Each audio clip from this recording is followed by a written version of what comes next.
Mr. Chairman, I yield my such time as I may consume. The gentleman is recognized. Mr. Chairman, I have tremendous respect for Chairman Frelinghuysen and Ranking Member Visclosky, and I know they have had a very difficult job in trying to resolve all the competing interests in this bill. They are two of our finest members.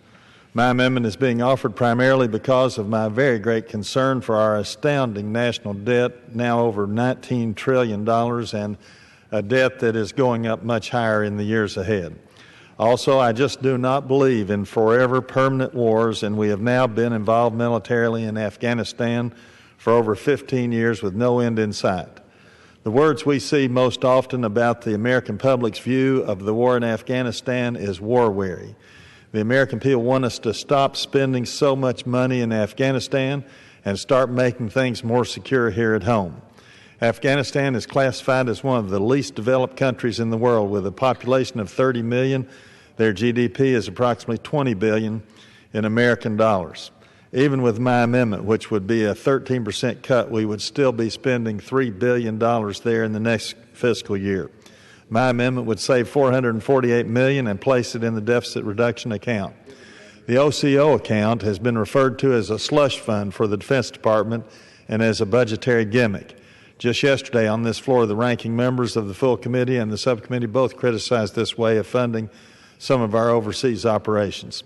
The NDAA bill funded the OCO only to the level of $35.7 billion instead of the $58.6 billion in this bill, and there's already been acknowledgement that there probably will be a supplemental appropriations bill to be passed before May 1st.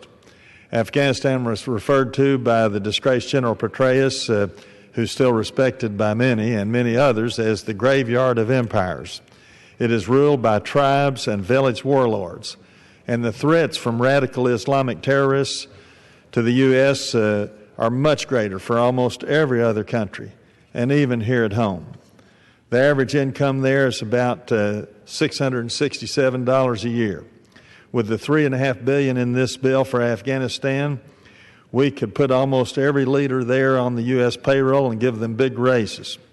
My amendment has been endorsed by the fiscally conservative taxpayers for common sense.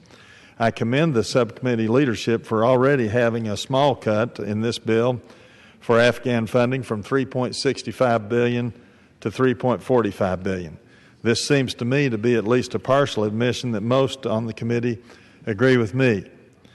I just believe that they have not gone far enough. In fact, I would have liked to have gone much further with my amendment. I simply believe that we should stop throwing money down this very wasteful black hole and start putting our own people in our own country and our own needs first once again. However, in recognition that the subcommittee is at least headed in the right direction with this small cut, and in hopes that an additional cuts could be made at conference or at least in next year's bill, at this time, having given the opportunity to at least express my very strongly held views on this situation in Afghanistan, I ask unanimous consent that I be allowed to withdraw the amendment at this point. Without objection, the amendment is withdrawn.